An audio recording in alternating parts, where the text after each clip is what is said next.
Tours 28, you are clear for takeoff.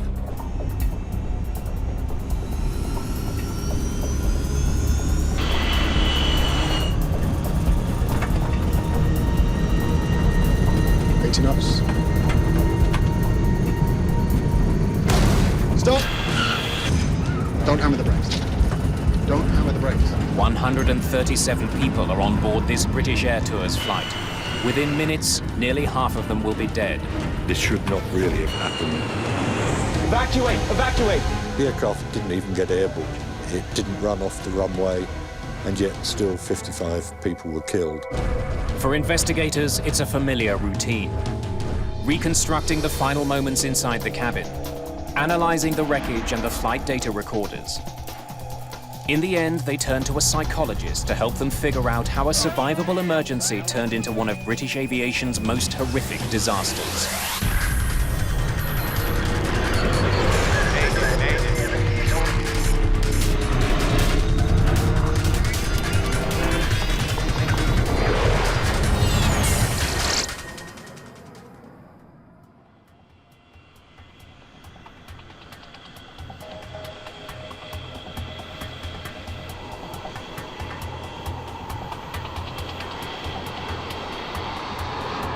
It's just before 6 in the morning on August the 22nd, 1985. Manchester's airport is coming to life. The first flights of the day are being prepped for departure. British Air Tours Flight 28 is scheduled to take 131 passengers from Manchester to the Greek island of Corfu. British Air Tours is a division of British Airways, specializing in low-cost flights to vacation destinations. It's a chilly morning. A slight breeze is blowing, ideal flying weather.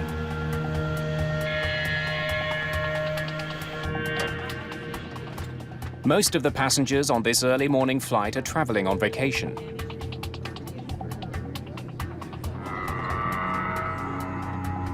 Lindsay Davis is heading to Greece with her boyfriend, Charlie Thixon. All right, let's go. We'd been going out with each other for a year, and that's one of the reasons we were so excited about it. You know, it was our first holiday together. Captain Peter Terrington is in command. I was the senior training captain on the fleet. First Officer Brian Love is being trained by Terrington. He was going to perform the takeoff and landing as part of his training. All right, Captain? Yep. Briefing then, Brian. Airfield emergencies, you handling the aircraft. What are the 4 things you're going to stop for? Fire, failure, configuration warning, or you shouting stop. Okay, so you bring the thing to a stop, and I'll take over the aircraft and leave you to deal with the emergency. I'll liaise with ATC, okay? If you've talked about the possibility of an emergency and talked over what you will do, then if it actually happens, it's easier to recall those items. Okay, Brian, start 2. Starting 2. Oil pressure rising. Okay, go on. 25, 26, 27, 28, 29. 129 plus 2 on board, Captain. All strapped in, doors are closed and automatic. Thank you, Arthur. The crew is flying a Boeing 737.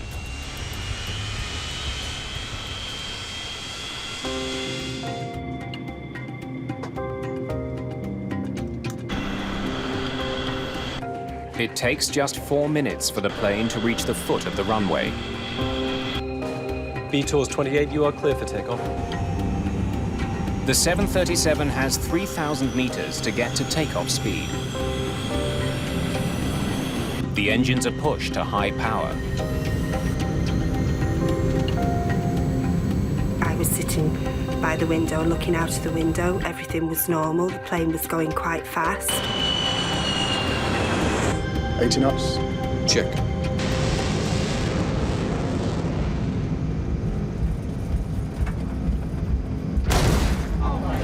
We heard a dull thud, which sounded as if it came from outside. I was really keen to see what was going on outside, but couldn't see anything. Captain Terrington needs to act fast. Stop!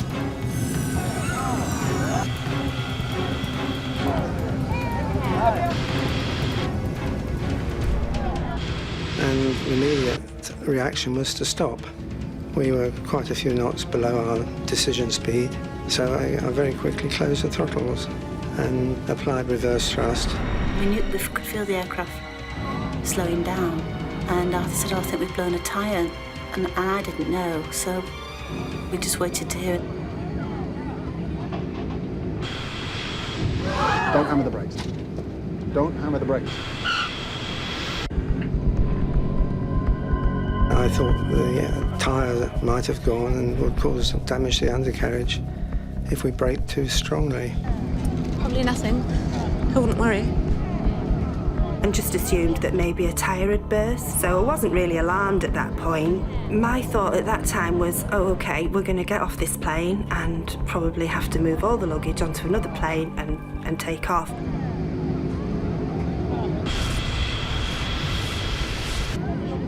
Soon, passengers on the left side of the plane see the real problem.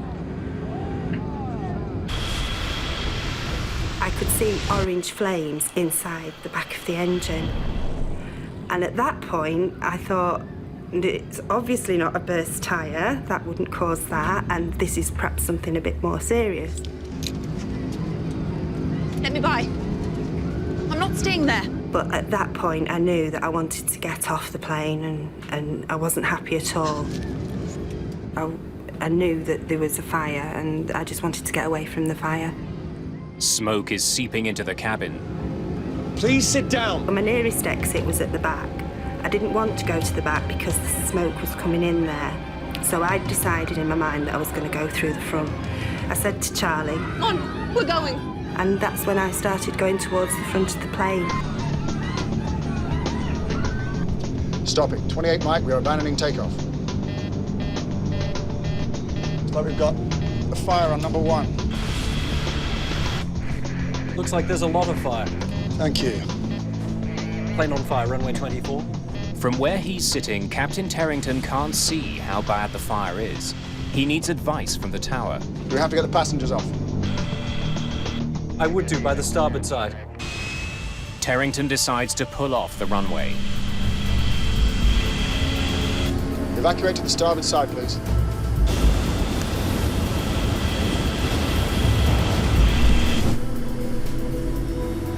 Fire drill, engine number 1. Shutting down 2.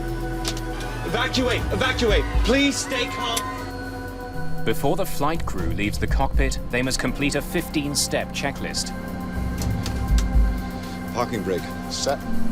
Speed brake lever. Down. But time is running out. We had an evacuation checklist, but it was 4 pages long, and the last item was to get the passengers off. Engine and APU fire warning switches. This didn't cover my problem at all. On the 737, there are 4 cabin doors. The 2 in the back are covered in flames and smoke, leaving only 2 for 137 people. Then a mechanical problem eliminates one of those. Well, Arthur was opening one right, and it was really it was really trying to open. It was really hard to open. The back of the cabin is filling with smoke. It's making breathing difficult. Passengers rush forward. It just seemed to go on forever before they started evacuating. And that's when I thought, I'm not going to get off, it's going to blow up with all of us on it. Engine and APU fire warning switches. Right now, all 137 people on board are alive. But with every second, their odds of surviving are decreasing. Flight 28 is becoming a death trap.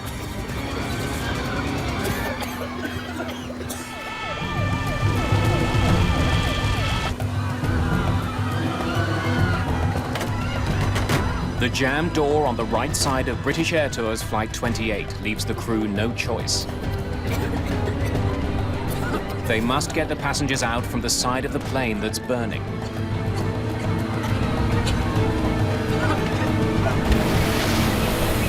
soon as we opened the door, the fire service were already around, shooting foam up the slide that came into the galley floor. We wanted to start to evacuate the passengers, but there's a bit of a bottleneck and nobody was coming forward. The aisle is quite narrow where the galley is, and they were and then they were pushing forward, and I could see this boy that was really sort of pushed against the wall. He couldn't get out, so I pulled him by his T-shirt, had the yellow T-shirt on, and he sort of tumbled forward, and after that, everybody sort of just tumbled in behind him. And we just directed him down the slide. Jump! Jump! Jump! In training, they tell you to, bring people to the door, and you tell them to jump. Desperate to get people off the plane quickly, the purser returns to the jammed door. After several attempts, he manages to force it open. The only time I turned around was to make sure that Charlie was following me. See you out there? One thing I did see when I looked back was people going to the front, towards the front of the plane where the seats are, and pushing the seats forward, folding them down as they went along. So people were trying to rush forward from the back. The chute was open and people were just jumping up straight onto the chute. As I got to the bottom, I didn't look back at all. I was just wanting to get off. Dozens of passengers have made it off the plane, but there are still many more inside. But it was smouldering and it was black, thick black smoke. And Charlie had said that after you'd gone, this black smoke came down, he said, and everybody was screaming and panicking. He said people are going to die in there. Standby power switch. Captain Peter Terrington and his first officer Brian Love are still aboard the burning airplane, and they still haven't completed the steps required to evacuate. There was 4 tons of fuel coming out of that aircraft wing tank. Okay, go, Brian. Go, Brian. I could see quite a lot of flames. Completing the checklist would put their lives at risk. We did as many items as we could, and then we both went out of the flight deck window.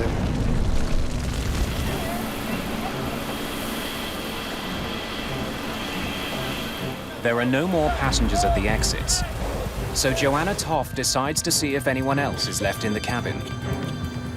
And the smoke was you could touch it. It was so thick, and you could take it was awful, really. Go!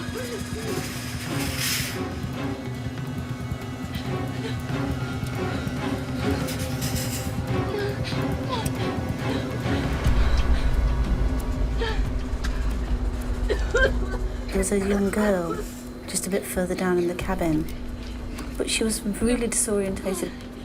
I mean, I suppose we all were, really. We just didn't have any idea what was going on.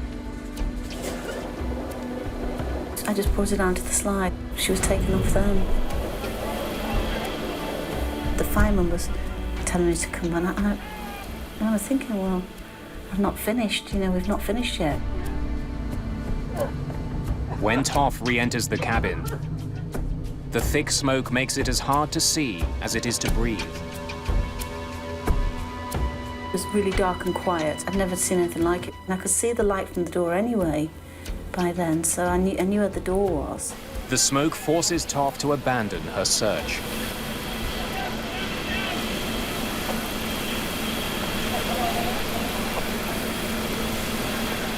Just minutes after pulling off the runway, British Air Tours Flight 28 has been consumed by fire. We got out of a flight deck which was relatively intact, and when we turned round on the ground, we saw a complete wreck of an aircraft, and it had happened in a matter of seconds. It was dreadful. 54 people are dead. Another would die in hospital.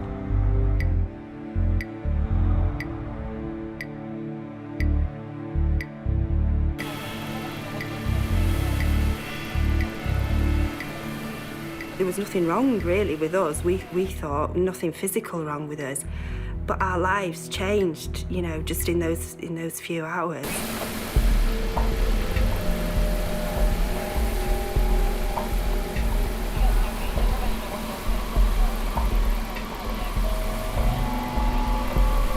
I couldn't breathe. I was virtually out the door.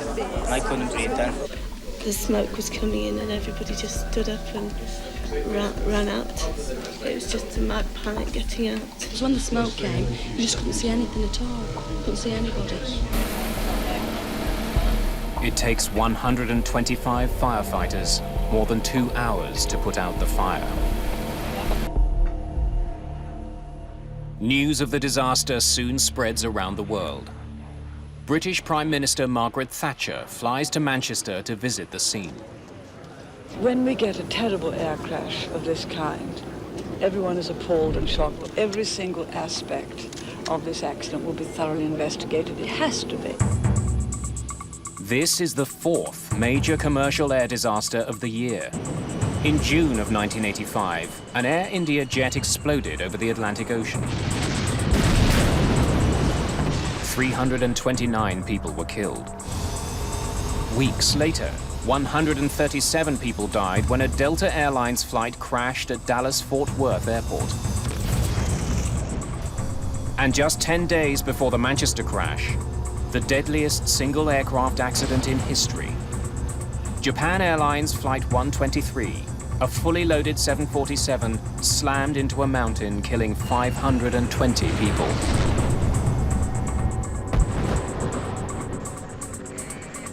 British Air Tours Flight 28 adds 55 new victims to the list of casualties. 1985 is now the deadliest year in the history of commercial aviation. The flying public is getting nervous.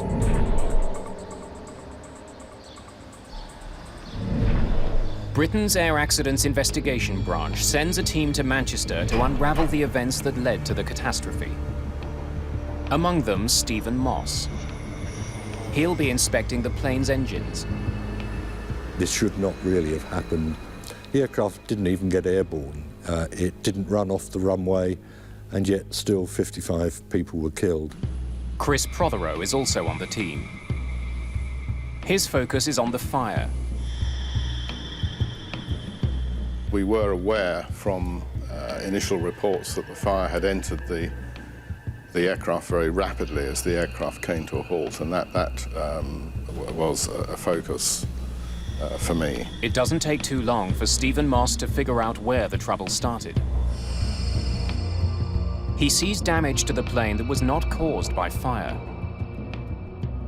Well, the first thing we noticed clearly was the hole in the underside of the wing.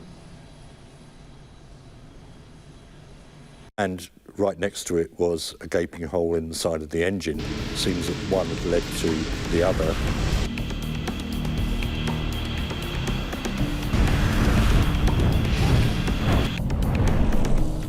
To get a plane loaded with passengers off the ground, you need to generate massive thrust. That power is created when air travels through the front of the engine to a series of compressor fans. It's then ignited, and the exhaust pushes the plane forward. Something had clearly gone very wrong with Flight 28's left engine.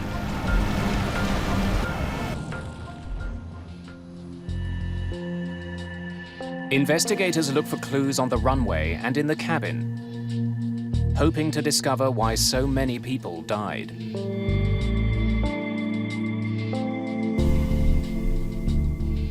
Entering the cabin for the first time, there was as with all aircraft fires, there's an overwhelming and pungent smell.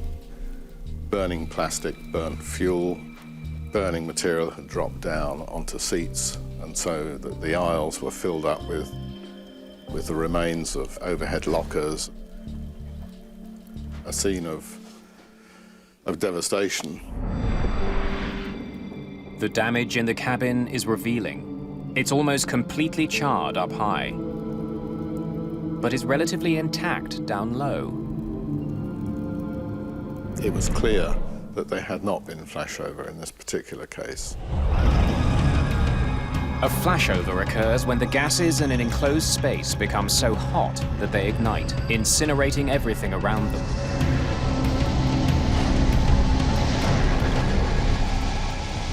The way Flight 28's cabin is charred tells Prothero about the nature of the fire. Many of the seats squab, cushions, even things like the emergency evacuation cards, which are just plastic laminated cards, were pretty much undamaged. You could have wiped them off and put them on another aircraft and nobody would have known they'd been in this accident, whereas at the upper levels in the fuselage, there was a great deal of heat damage, and this is not a characteristic of a flashover. The fire in the cabin had been severe, but should not have been catastrophic. This leaves investigators with two questions. Why did so many people die? And what caused the fire? The answer to the second question may be outside the plane, lying on the runway. Investigators find a large piece of dome-shaped metal along the plane's path. Stephen Moss can see it's from a piece of the engine called a combustor can. It looks like there'd been a separation of the can from the front end from the back end. The combustion chamber of the 737's jet engines contains 9 combustor cans. It's where fuel and air are mixed and ignited, so each can needs to withstand intense heat. Moss suspects the fractured can somehow blew apart and destroyed the plane's left engine. It had struck an underwing fuel tank access panel and put a sizable hole in that, which directly led to the release of a vast quantity of fuel. Proving the piece of the combustion can penetrated the wing is easy. It fits neatly into the hole in the wing. This was clearly, if you like, the root cause of the accident. The engine on the plane is a Pratt & Whitney JT-8D. For Moss, that's of grave concern. At the time, was probably the most widely used jet engine on commercial air transport in the world. And it was obviously pretty urgent that we try and find the cause of this one in order to prevent other aircraft having the same problem. There are tens of thousands of combustor cans in service around the world. One of them erupted in Manchester. Stephen Moss needs to find out why it failed. And fast.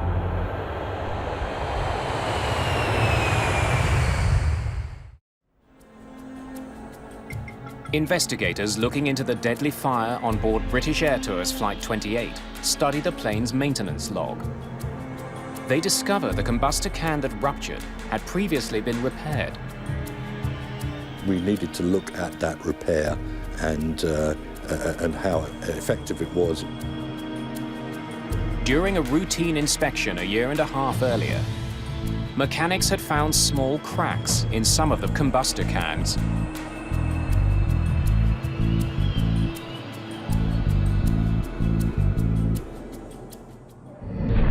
It was certainly not uncommon to find fatigue cracks in the cans. They're operating in a high temperature environment. The manuals give various schemes for repairing these cracks. Investigators find mechanics repaired the cracks according to a procedure laid out in the engine repair manual. They welded them closed. But the crack on can number 9 was unusually long. The overhaul manual did not give any limit on the length of crack that could be repaired, and it was a longer crack than had been experienced before. It was still repaired. After the repaired cans were put back in the engine, mechanics had no way of knowing the weld didn't effectively seal the crack. That's because the cans can't be inspected while the engine is on the plane. Since the repair, there were 11 reports of slow acceleration from the engine that exploded in Manchester. A damaged combustor can could have been a reason for the problem.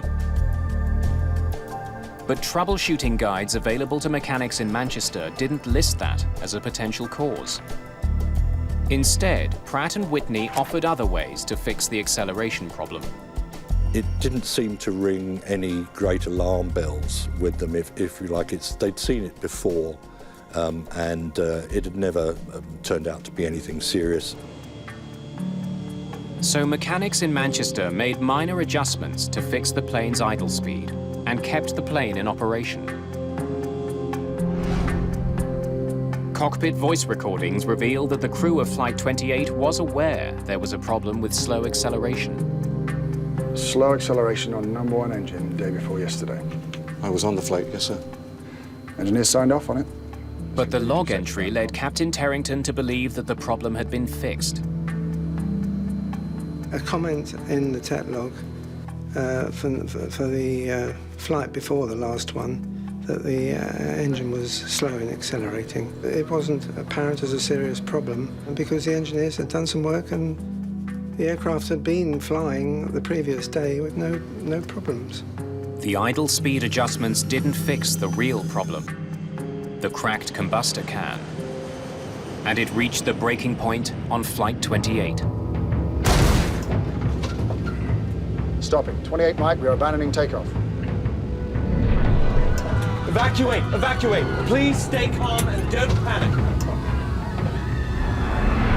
If the airline had inspected the cans, I think there is no doubt that they would have seen the problem.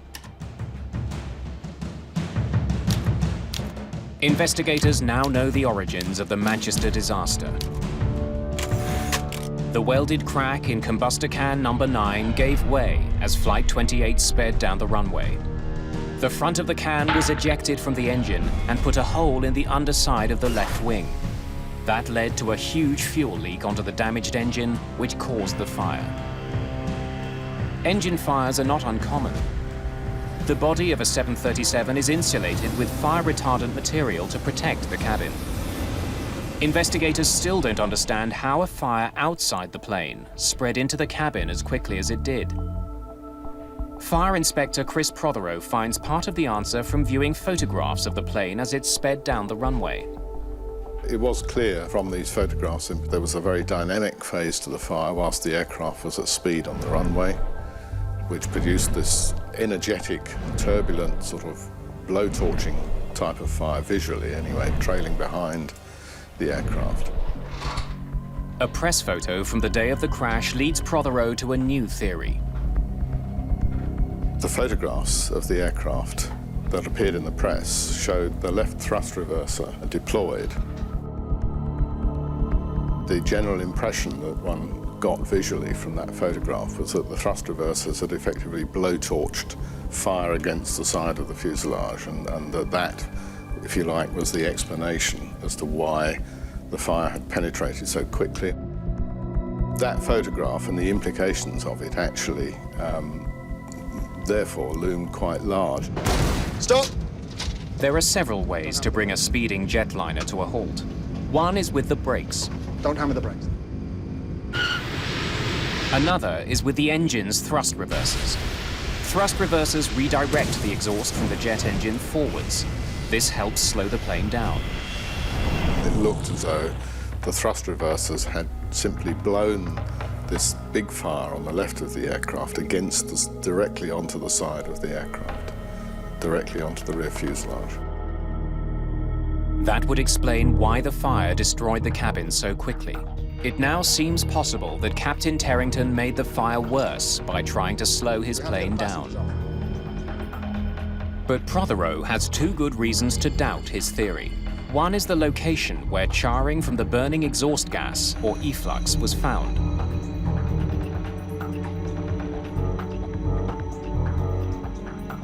The efflux impinges on the fuselage further up, closer to the roof, the crown skins of the aircraft. So actually, the penetration that we had low down did not fit with that. And the other reason is, by the time the thrust reversers were deployed, the left engine had already exploded. But to act as a blowtorch, the engine would have needed considerable exhaust. We did calculations to confirm that the residual thrust from that engine would not have had the energy to have this effect. That confirmed that the thrust reversers couldn't actually have played any role, or significant role anyway, in the fire's severity. Clearly, something other than the thrusters had caused the fire to spread so quickly. Prothero looks more closely at the data. After examining weather reports from the day of the accident, he finds the answer.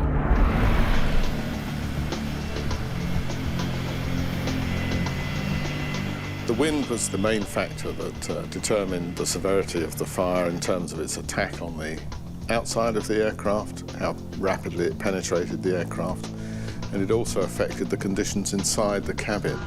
Believing he had blown a tire, Captain Terrington made a fateful decision. Stop it. 28 Mike, we are abandoning takeoff. Well, when we heard the thud and we closed the throttles, it was my assumption that we were going to turn off the runway, clear the runway, ask air traffic for an engineer to come out and check the tyres. Like a highway, an airport runway has a series of exits. Captain Terrington chose one called Link Delta. So we've got a fire on number 1. When we got the additional information of a fire warning, the brain was already programmed to carry out the stop. The crew had been aware that they had a fire, but didn't really appreciate at the time the nature of the fire, the severity of the fire, so they had turned off the runway. Captain Terrington turned his plane to the right and brought it to a stop. He couldn't have realized that doing so would make the problem far worse.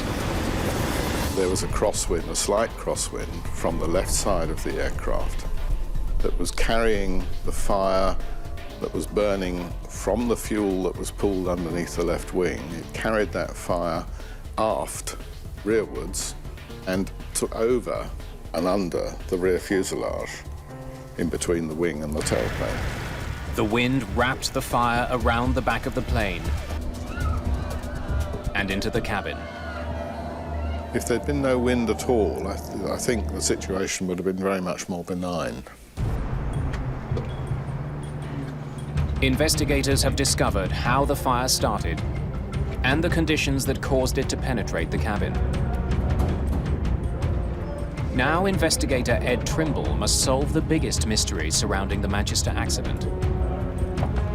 Here we had an aircraft which had aborted the takeoff for good reason. It had taxied off and stopped in a taxiway in an expeditious manner, and yet 55 people had lost their lives. So there was a big question as to precisely why that had occurred. Investigators learned that most of the dead were not found in the worst burned parts of the plane. Autopsies will point to the real killer on Flight 28.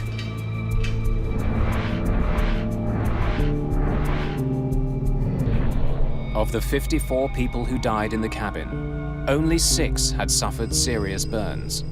All the rest died from smoke inhalation. It seems the smoke in the cabin was particularly lethal.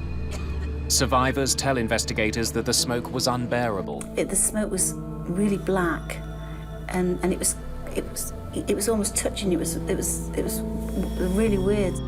And they say the effect of that was shocking.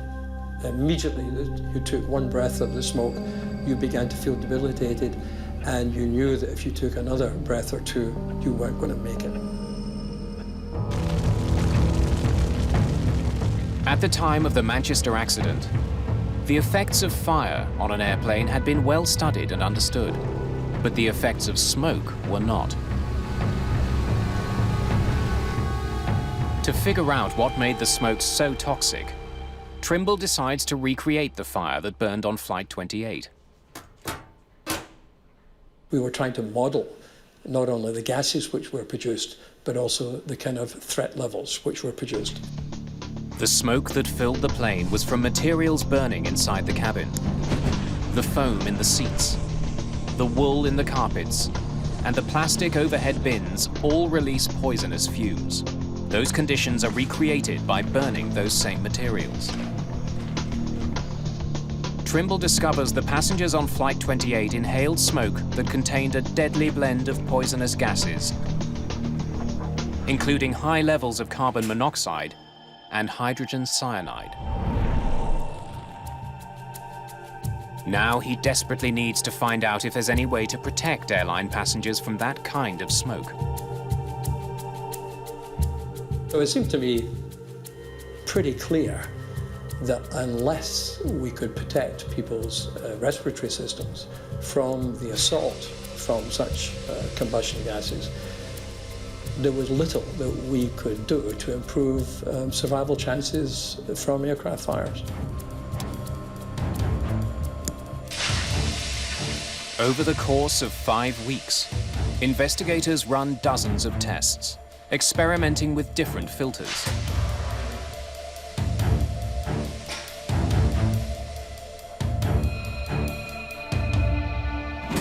They burn nearly a quarter ton of material to create the necessary smoke. Their dramatic conclusion: it may have been possible to save passengers' lives.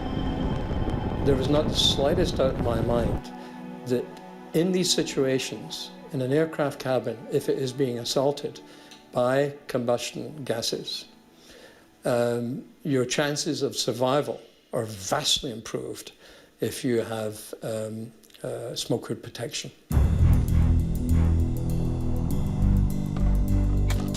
British Air Tours Flight 28 had only enough smoke hoods for the crew. They were never used. Trimble's research indicates that smoke hoods for passengers could have saved lives. There were hoods available, both of the filter type and the breathable gas type, which can provide a very high level of protection to people in these circumstances.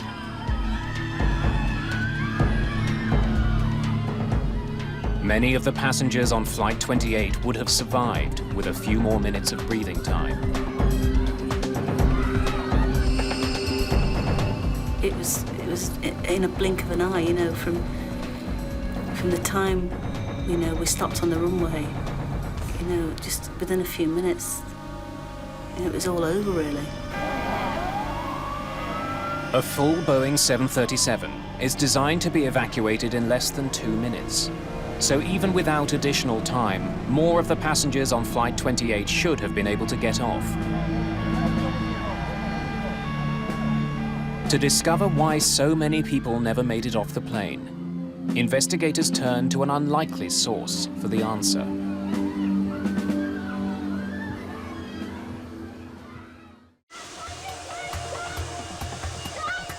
By law, airplane manufacturers must prove their planes can be evacuated quickly and safely. When the 737 was introduced in the UK, Boeing demonstrated that 130 people could get off the plane in just 75 seconds. All public transport aircraft are certificated to the same criteria, and that is that the total complement of passengers must be capable of evacuating from the aircraft using half the exits in the aircraft, it's generally one side or the other, within a maximum of 90 seconds. But 90 seconds after Flight 28 came to a stop, most of the passengers were still on board.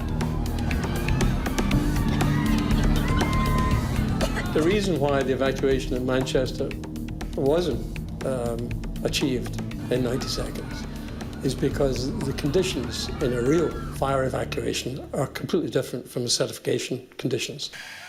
The certification evacuation is conducted in clear conditions, with no smoke that reduces vision and overwhelms passengers. Within minutes of coming to a stop, Flight 28 filled with thick black smoke. As soon as the smoke began to spill into the rear cabin and then flow forwards, essentially that induced immediate panic in those who were so affected by the smoke, because their respiration, I mean, the typical comment was, I took one breath of smoke and I felt as though my lungs were solidifying. You can imagine under these conditions that people have got to get away from the smoke. And people did this by basically clambering over the seats and other people in front of them. In less than 5 minutes, what should have been a survivable accident turned deadly.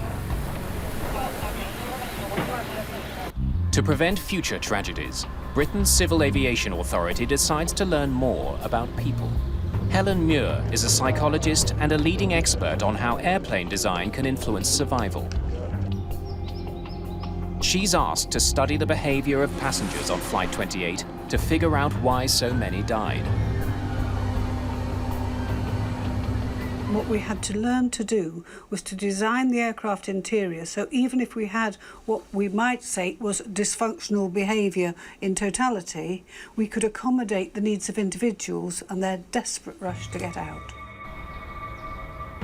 Muir configures a cabin to duplicate Flight 28 and fills it with volunteers. Then, to have them act as though the plane's on fire, she offers money to the first ones off. And that produced behaviour that was quite unbelievable. People went over seats, they went round, past each other, all sorts of things. And indeed, when survivors from the actual Manchester accident came and saw the videos, they said, yeah, that's how it was.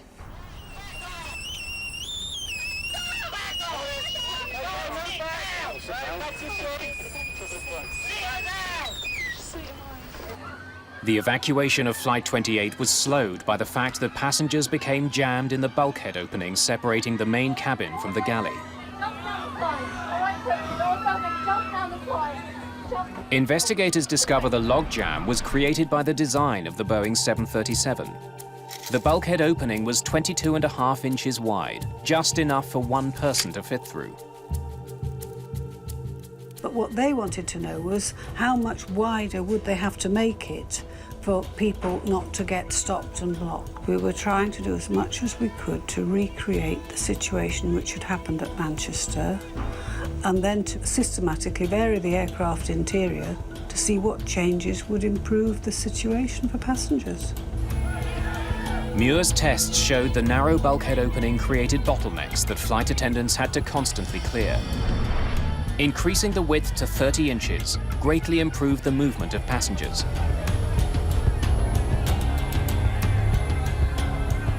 But we showed through repeat testing that if you changed the minimum gap from 20 to 30 inches, you would dramatically improve the speed at which people could get out and you'd reduce the likelihood of people falling and slipping and so on. As a result of Helen Muir's work, a recommendation was made to increase the space between the bulkhead walls to 30 inches and introduce strip lighting to help guide passengers to exits even when they are blinded by smoke.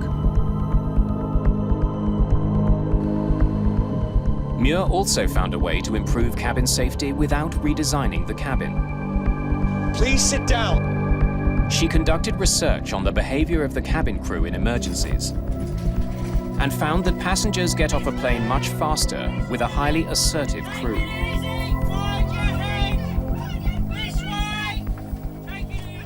It's because we don't want people really making their own decisions. We want people to do exactly what the cabin crew or the procedures state, and we don't want people hesitating, particularly at the door. Helen Muir's research prompted manufacturers to redesign cabins to make them safer. But one safety feature remains controversial: smoke hoods. Ed Trimble believes they should be mandatory on all commercial flights. Without a doubt. Without a doubt. Helen Muir is less convinced.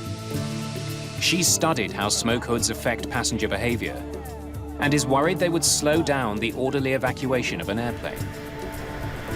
We know you've only got literally 1.5 to 2 minutes for everybody to get out. What we don't want to have is something which is difficult to put on, and so it slows people getting down.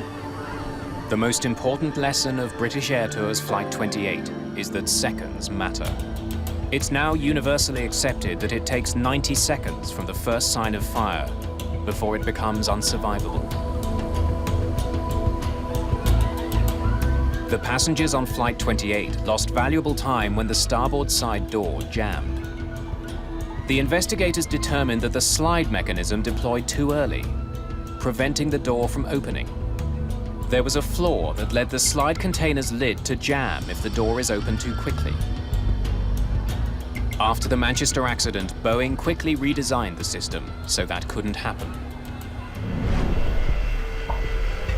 But the recommendations made by the AAIB weren't adopted quickly enough to save lives 6 years later.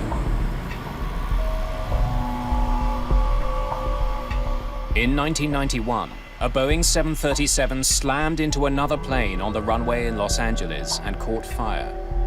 Many of the 22 people who died were overcome by smoke before they could get out. But in 2005, the crash of an Air France jet in Toronto showed how much has changed since the Manchester accident. All 309 people got off that plane in just 90 seconds. No one died. Some major changes to commercial airliners All right, the door's open. came about because of a flight that never left the ground. That's the only way I can resolve it, with the death of 55 of my passengers.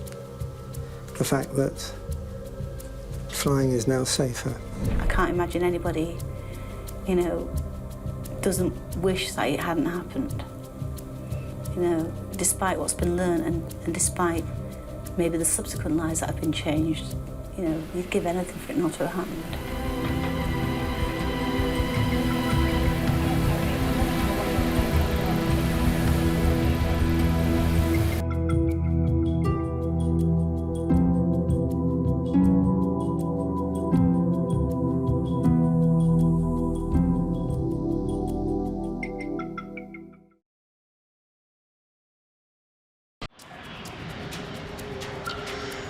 $35,000 feet above the Sea of Japan.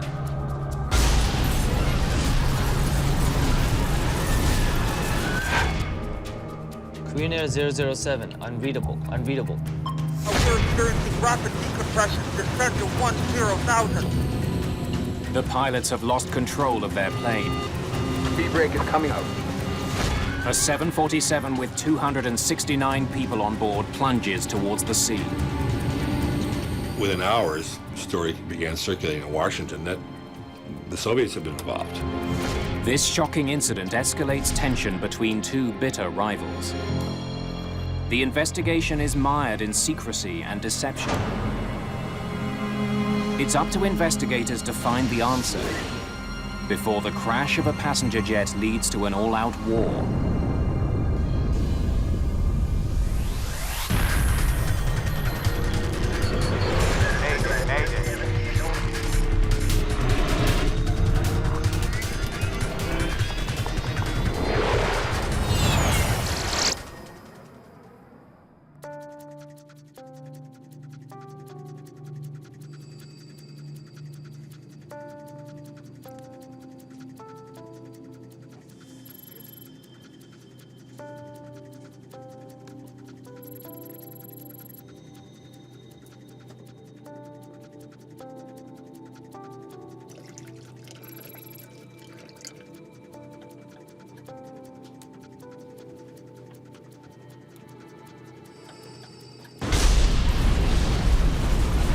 Emergency descent. Put the mask over your nose and adjust the headband. Emergency descent. Emergency descent. Put the mask over your nose and adjust the headband.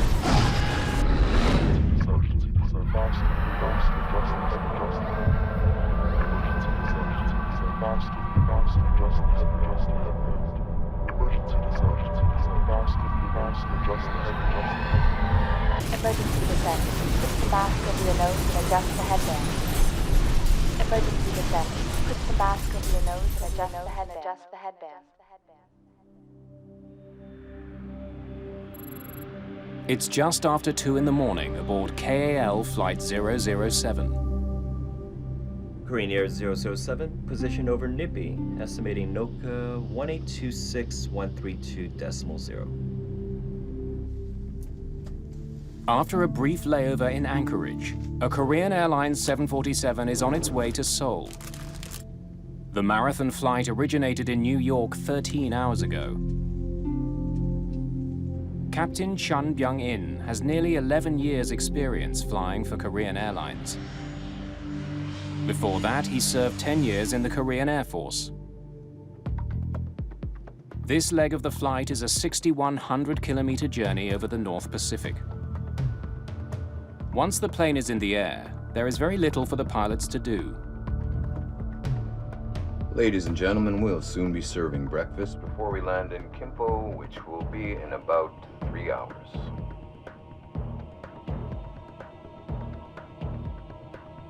Many of the passengers plan to take connecting flights to other destinations after landing in Seoul. Mary Jane Hendry is heading to Japan to start a new life. My sister Mary Jane found a job and she'd gotten hired by this Cara company. She was exactly the kind of person that they needed for their company in Tokyo. So she was leaving to embark on this new stage of her career.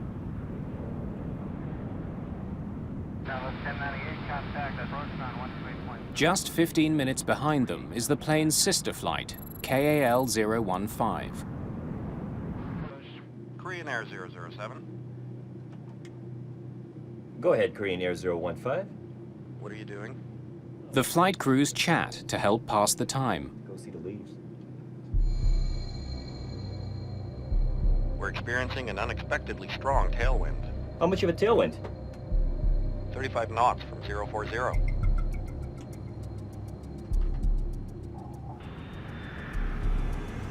In an effort to conserve fuel, the crew decides to take the plane to a higher altitude.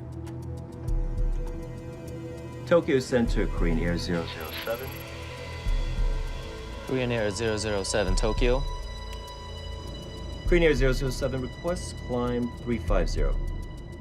Roger, standby.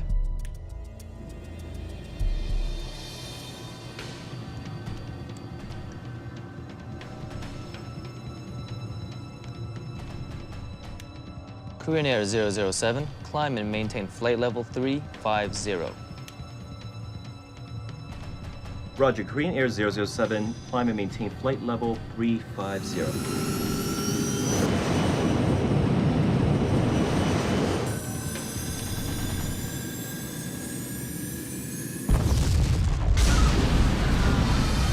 Then, without warning, the plane is out of control. What happened? Guard throttles.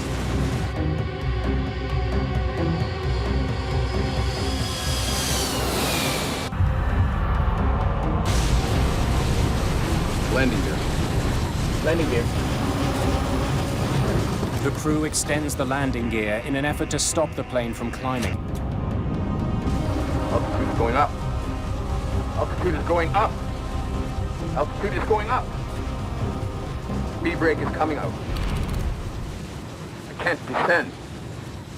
This isn't working. This isn't working. Engines are normal, sir. Is it rapid decompression?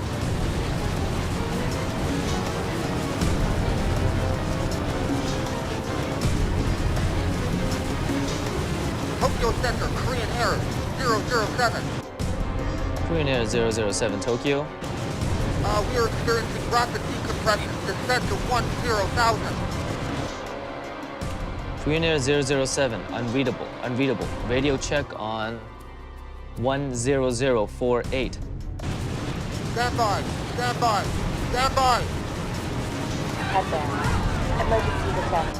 Korean Air 007, Tokyo.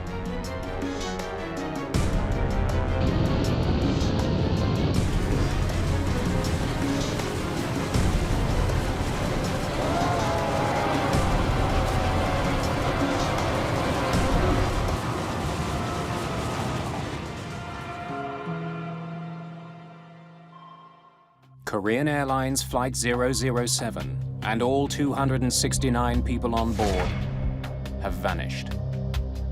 Korean Air 015, would you attempt to contact Korean Air 007, please, and relay position? All efforts to contact the flight have failed. Tokyo makes calls to other radar stations in Japan and Korea. I cannot contact Korean Air. A call is even made to a radar facility in the Soviet Union.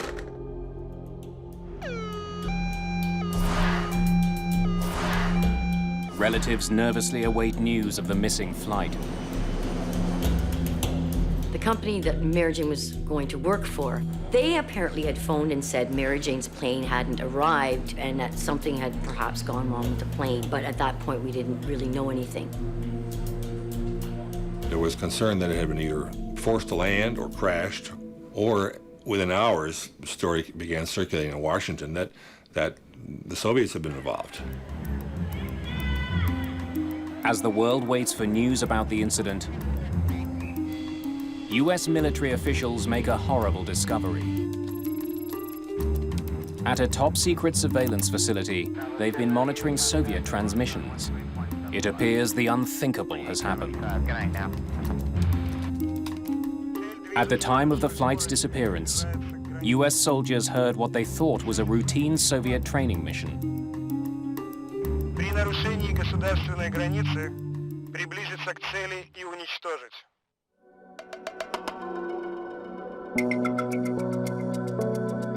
It doesn't seem possible that the Soviets would actually shoot down a passenger plane. But American officials have little doubt. The next morning, US Secretary of State George Shultz delivers an unusually blunt statement. The United States reacts with revulsion to this attack. Loss of life appears to be heavy. We can see no excuse whatsoever for this appalling act. It couldn't be. It couldn't be. How could they all just perish? What do you mean? There must have been a reason. 1983 is the height of the Cold War. Russia and much of Eastern Europe are united by communist ideology. Ruled with an iron fist, the Soviet Union is locked in a bitter political struggle with the West. Relations were bad, but no one really knew how bad, how dangerously bad they were. Initially, Soviet officials deny responsibility for the KAL disaster. The story came out of Moscow was that the plane appeared, we intercepted it, tried to make it stop, it didn't, it flew away. That was the first story. But soon they reverse course and come clean. A Soviet fighter jet did in fact shoot the plane down, but they insist the attack was justified. The Soviet view was that it was on a spy mission, perhaps carrying instruments, cameras, recorders and so forth. The Soviet Union claims Flight 007 entered highly restricted airspace under orders from the US government. But the US insists KAL 007 was a routine passenger flight. The dispute only heightens political tension. In terms of an actual shooting war, the closest points that we may have come were in that year, both before and after, when both sides, particularly the Soviet side, though, was expecting an attack. The KAL disaster would put NATO nuclear disarmament talks in jeopardy. The Soviets would ultimately walk away. The nuclear threat is growing. Under such circumstances, the need for an impartial inquiry is urgent. The UN calls on the International Civil Aviation Organization. ICAO offers a neutral investigation, an investigation team that can deal with all parties involved in a neutral way. Kai Frostel joins the international team of investigators that will try to uncover the truth behind the destruction of Flight 007. With two superpowers squaring off, they're under pressure to find answers and find them fast. KAL 007's flight plan should have kept it well away from Soviet airspace. Either it was shot down over international waters, or the flight had strayed off course. Figuring out which is the first priority for investigators. But they face a huge obstacle. The plane's black boxes are still missing. The lack of flight recorders, data recorder, cockpit voice recorder, that's significant in an investigation. The Americans joined forces with South Korea and Japan in the search for the crucial devices. But the three Allied nations are not the only ones searching. On September 1st, we got an order to go to the place where the Boeing fell and take part in the search for the Boeing 747. It's a race to find the black boxes. The Americans know they may never get the truth if the Soviets find the boxes first. Each side accuses the other of dirty tricks. The U.S. did formally complain that the Soviets would either sail across U.S. ships, that they would drop false pingers to deflect listening devices away from the true pinger. The Soviets claim Flight 007 was flying in Soviet airspace over Sakhalin Island when they shot it down. If that's true, the aircraft was well outside its designated aerial corridor, a route known as R20. Across the North Pacific, there are various routes that are labeled that R20 was the one closest to Soviet airspace. The Red Route 1 was a nickname for it. It was the one closest. So it was known to be, or should have been known to be, a route that you took extra precautions on. Investigators get their first hint that if the crew was flying in restricted airspace, they didn't know it. The coordinates they were reporting, it put them on course. The Tokyo air traffic controller who last communicated with Flight 007 tells investigators that all seemed normal. Korean Air 007, position over Nippy, estimating NOCA 1826132.0. The crew reported they were flying the R20 route. But as with every other flight over the Pacific, 007 was beyond Tokyo's radar range. The controller could only rely on the pilots to verify their position. Perhaps they were mistaken about where they were. That possibility becomes more likely when investigators talk to the crew of the Korean Airlines flight that was just minutes behind Flight 007. Tell me about the exchange with Flight 007. The captain of the second flight recounts an odd conversation with the 007 crew. We're experiencing an unexpectedly strong tailwind. How much of a tailwind? 35 knots from 040. We still have a 15-knot headwind. Could he be getting a headwind if he was here? It would be almost impossible for one flight to have a tailwind and the other a headwind. Something doesn't add up. But with the black box still missing, investigators have no way of knowing where KAL 007 actually was at the time of that exchange. That made it very difficult in the way that we had no direct information that I would normally have as an accident investigator. Frostel gets more information from an unlikely source, the US military. In a rare move, US officials share highly classified surveillance data from the night of the shootdown.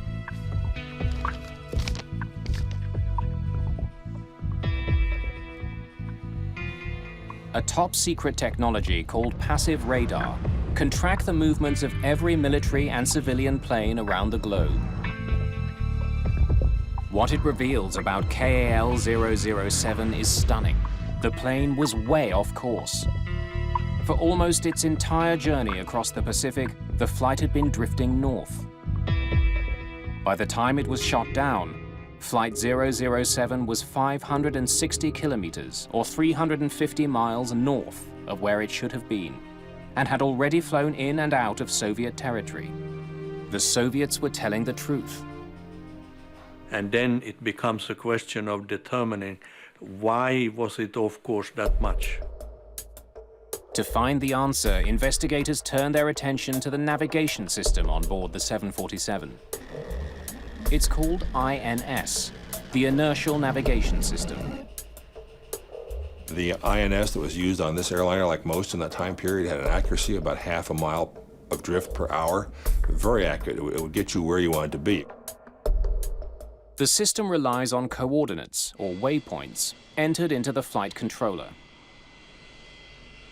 The way it works is that there is 9 waypoints that you put in. That's the way you program it. 59 degrees, 18.0 north. Waypoints are essentially GPS coordinates that also have one-word names, like Bethel, Neva, or Nippy. Flight 007's INS should have been programmed to find and follow those electronic guideposts to Seoul. 18.0 north. At 8:49, turn left heading 270. Perhaps there was some last-minute change in the flight plan. Kai Frostel listens to the pre-flight conversation between the crew and the tower in Alaska. Net at 473, turn right. Korean Air 007, climb and maintain flight level 310. Net at 473, turn right heading 0. It was total routine from the beginning to the end. There was nothing exceptional with the takeoff or the taxiing to position, the preparation for the flight. After leaving Anchorage, the 747 flew out over the Pacific just as planned. But it never made it to the first waypoint. Instead, it drifted off course for more than 5 hours. Hope of uncovering the reasons why begins to fade. A 10-week effort to recover the flight recorders has turned up nothing. The search is called off. The actual aircraft, where it was and how many pieces it was, remained unknown. With the investigation stalled, Frostel turns to the plane's manufacturers. The US and Boeing offered to simulate the route that we knew Korean 007 had flown. We went over to Boeing in Seattle and Boeing carried out the simulation. Waypoint number 2, 59 degrees, 18. Retracing Flight 007's steps in a simulator leaves them with a few possibilities. One is that a mistake was made while entering the coordinates into the INS. 60 degrees, 47.1 north. Normally the co-pilot would insert the waypoints and the captain would check that the correct digits have been put in. 60 degrees, 47.1 north, check. Misprogramming the INS at the gate could have taken the plane over the Soviet Union. Okay, let's try the flight in heading mode now. A second, less likely possibility is that after programming the waypoint navigation system, the crew may have failed to turn it on. After takeoff from Anchorage, the aircraft would have used a constant magnetic heading to get to the route.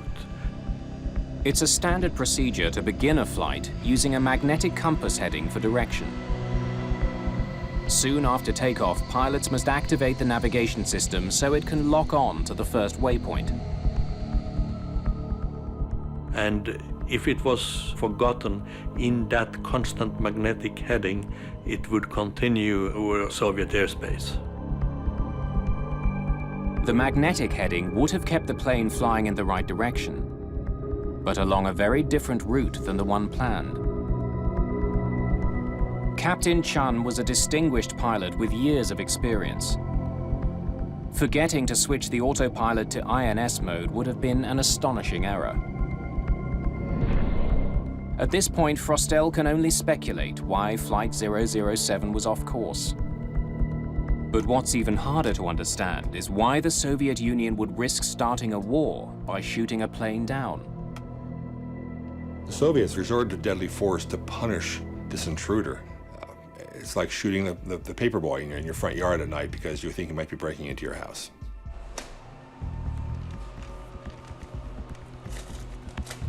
What could prompt such a response from the Soviets?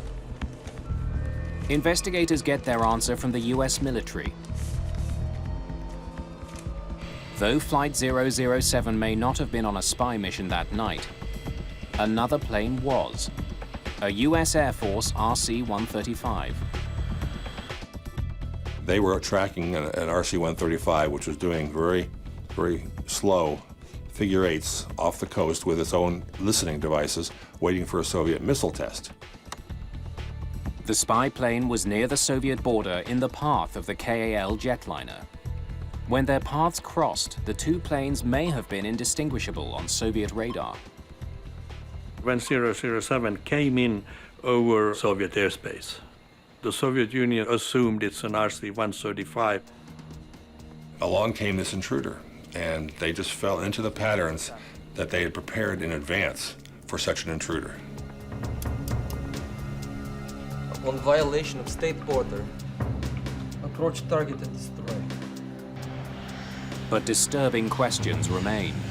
Did the fighter pilot get close enough to see the target with his own eyes? Did he know it was a passenger jet?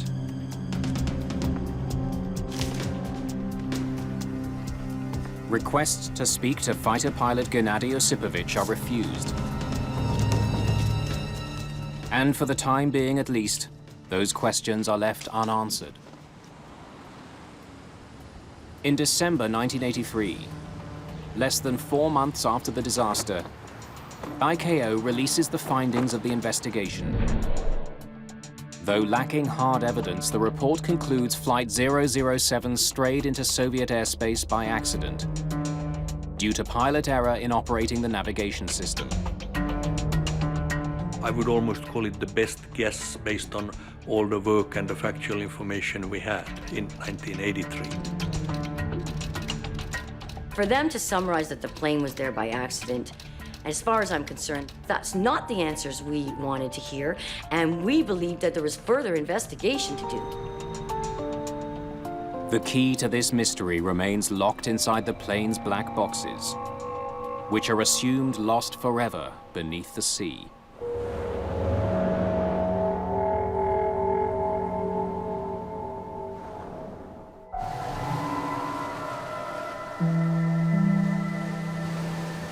In the months following the KAL disaster, unidentifiable human remains wash ashore in northern Japan. Small pieces of wreckage are also found. Investigators have no doubt that the plane was completely destroyed. We don't know where their bodies lie. There was clothing that washed up on the shore, her ID washed up on the shore of Japan. Of course, getting that ID back was, at least we had something. Like the victims' families, investigators have no clear idea where Flight 007 went down. But there are some people who do.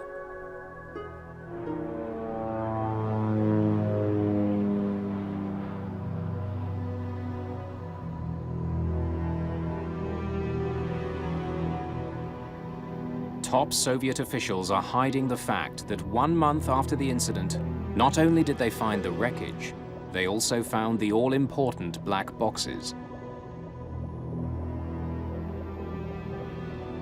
It was a big pile of debris. They took down this pile with their bare hands until they found the black boxes. There were 2 of them.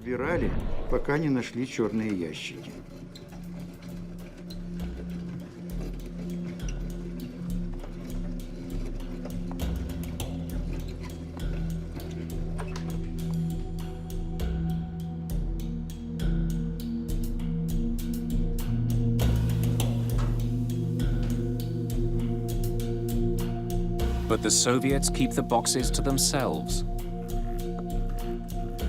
The information is kept locked away.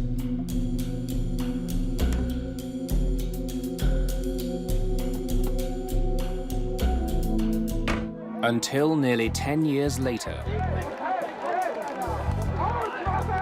after the turn of the decade brings a jubilant end to the Cold War, Glasnost ushers in a new spirit of openness in Russia.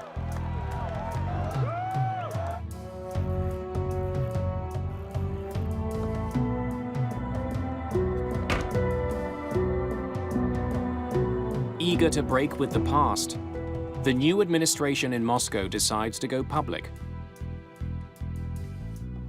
The actual unveiling of the data recorders and black boxes was a total surprise. And suddenly this new material promised some real answers. So I knew they're gonna tell me something. I wanted to have the facts from the tapes and then see how does those facts compare to what we wrote in 1983. In 1992, during official ceremonies in Seoul, Russian leader Boris Yeltsin hands over the long-awaited flight recorders. I was approached by KGB general, and he told me that you probably don't know me, but I have had the recorders for 10 years. I had them in the safe in my office. I knew it was a big international secret. It bothered me tremendously. Every day when I came to the office and I looked at my safe, and I knew the recorders were there. He told me, you may not understand that this is the happiest day in my life.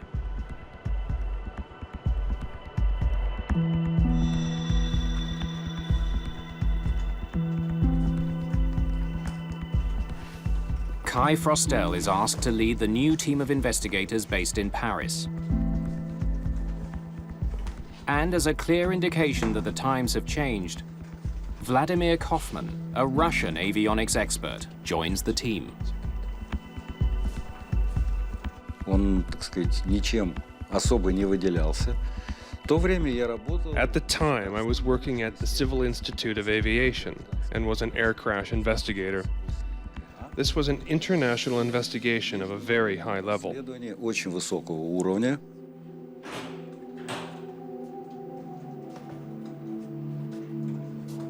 Their first task is to make sure the black boxes are authentic. There was a high suspicion in a lot of quarters that the Russians or the Soviets had tampered with the tapes or had made bogus tapes. And so we had to 110% validate the authenticity of the tape. They had seals on them. They had, I remember, wax seals on them. The photographs were taken, the seals were cut. Investigators confirm that the CVR handed over by the Russians is the same box that was installed on Flight 007. They opened them and looked at them and validated the serial numbers, validated the model numbers. Now that they know they have the right boxes, investigators need to make sure they have not been tampered with. Suspicion soon arises.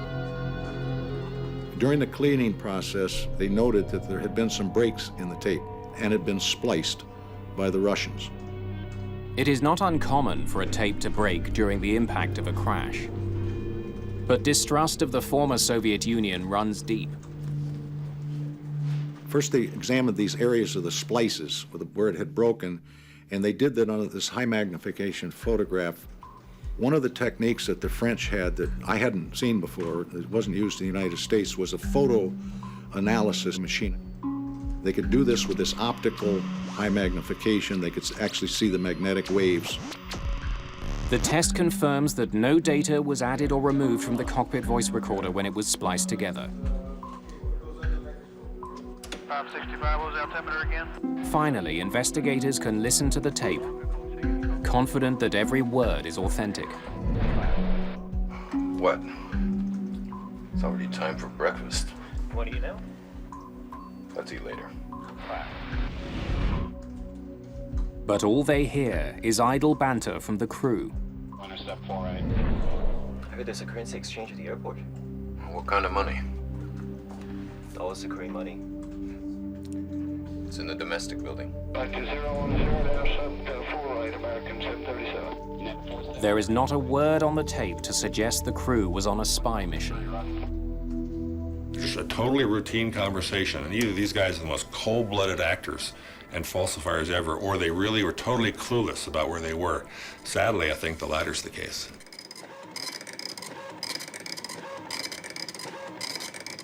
It seems unlikely that KAL-007 was on a spy mission. but it was caught flying over Soviet territory. Investigators have long suspected that the crew either misprogrammed their navigation system or left it in the wrong mode, set on constant magnetic heading. The flight data recorder finally provides the definitive answer. The data revealed that the aircraft was on constant magnetic heading from soon after takeoff from Anchorage to the end. There was no deviation whatsoever in the magnetic heading. The crew of KAL 007 never activated the waypoint navigation system. Gear up. Landing gear up. Now passing 500. It seems they simply forgot a basic step in their standard flight procedure. The INS was functioning properly, had been loaded properly, and was counting along the route where it was thought it was supposed to be. But the autopilot was not following the INS commands. Instead, it was following a compass mode. So it's only telling them where they're supposed to be. Investigators learned that even though the plane was following a compass heading and not the waypoints, the computer would have continued to display their intended waypoints even though the plane was nowhere near them. Korean Air 007, position over Nippy, estimating NOCA 1826132.0. This may explain why the crew never noticed their mistake. The crew also didn't notice a key indication that they were badly off course. We're experiencing an unexpectedly strong tailwind. How much of a tailwind? 35 knots from 040. The fact that they were experiencing completely different weather patterns to a plane supposedly minutes behind them should have alerted them to the problem. Now, there's a point where you see him teetering on the brink of realizing something is horribly wrong. He's talking to the pilot behind him, and the winds are almost 180 degrees apart, and there's a pause, and Shun is somewhere in his mind, as he's a pilot, and he has the instinct, you know, this is odd. Is it a clue to something I should look into? And he doesn't. And at that point, he might as well pull the gun out and put it to his head. It was human error.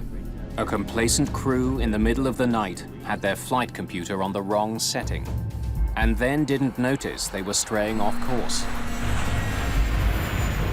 Everybody makes mistakes sooner or later.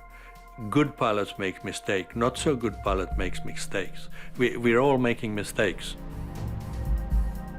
When investigators combined the conversation data from Flight 007 with intercepted Soviet transmissions, they get a detailed picture of what went wrong on September the 1st, 1983.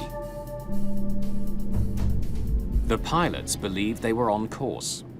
But 3 hours into the flight, their magnetic heading took them into Soviet airspace over Kamchatka.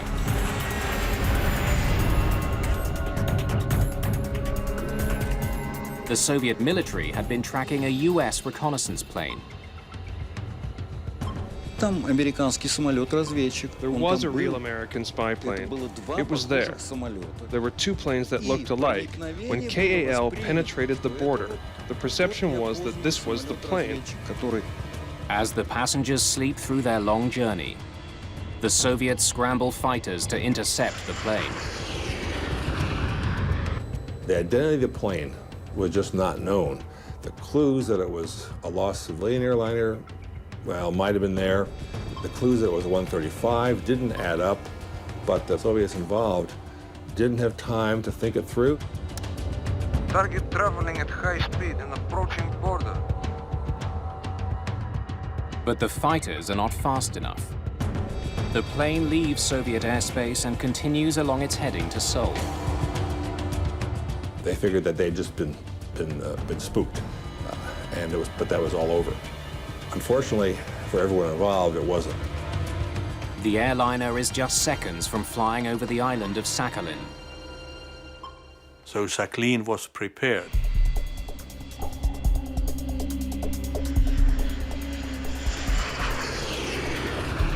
KAL Flight 007 enters Soviet airspace for the second time.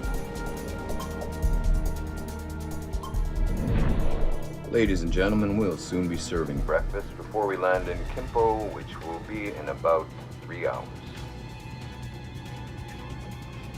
Target traveling at high speed and approaching border. Target is on your heading. I can see it both visually and on the screen. Major Gennady Osipovich, the lead fighter, makes visual contact with Flight 007. Give warning burst with cannon. But the warning shots go unnoticed.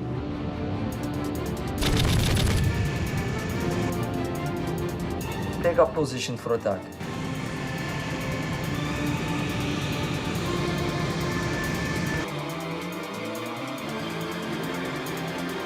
Approach target and destroy. Roger, locked on already. Executed launch.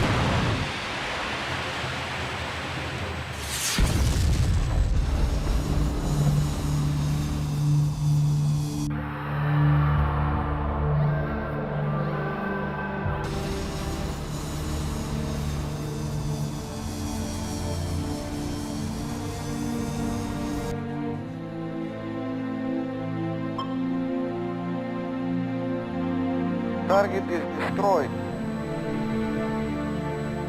The fighter pilot believed the 747 was an enemy spy plane. It takes nearly a decade after he shot down KAL 007 for that pilot to tell his side of the story.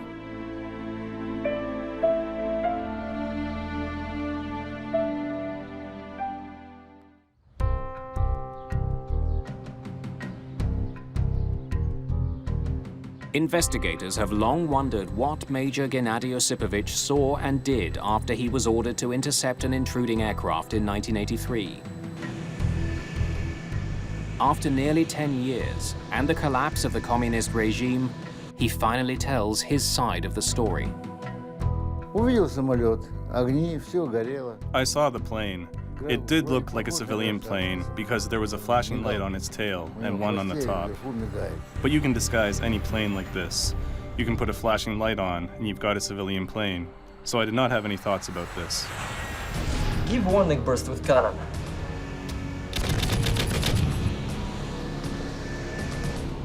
When warning shots are fired, they usually include tracers, which are like flares and are easily seen. However, Osipovich had no tracers loaded in his cannon. They're supposed to load tracers, just no one had shipped them any for the last 6 months, so they weren't there. But even without the tracers, Osipovich thinks the 747 crew should have seen him. As I caught up with him, I was flying like this, and he was flying like that. How could he not turn around and see me? I was flying with lights, everything was according to protocol. He should have seen me. And then a horrible coincidence seals the fate of 269 people aboard the flight. Korean Air 007 requests climb 350. Korean Air 007, climb and maintain flight level 350. Like a car going uphill, a climbing plane slows down. But to the fighter pilot following the 747, this is interpreted as an evasive maneuver. He decreased his speed so that I could either pass him or fall, one of the two. So that's how I knew that he's an enemy intruder. That convinced him that it was not a civilian plane and that he was in danger.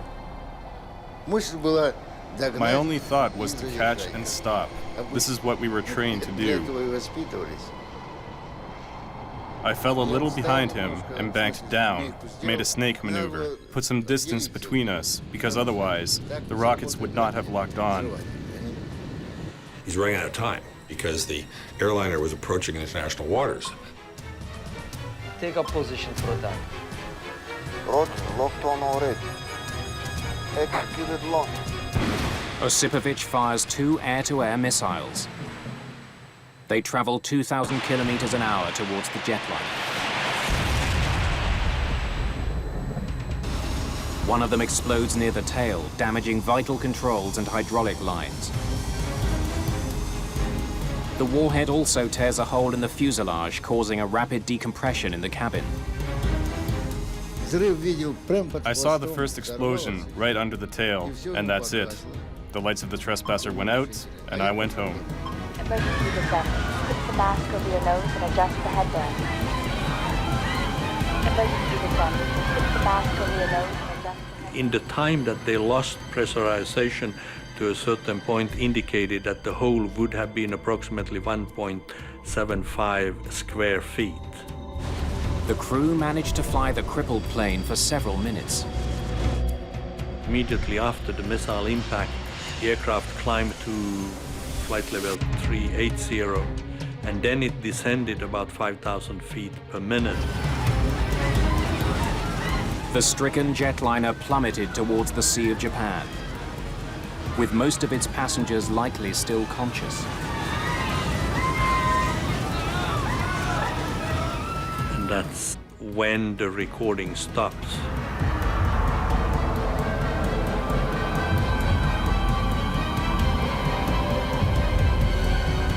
Our determination was that the airframe probably broke up at that point.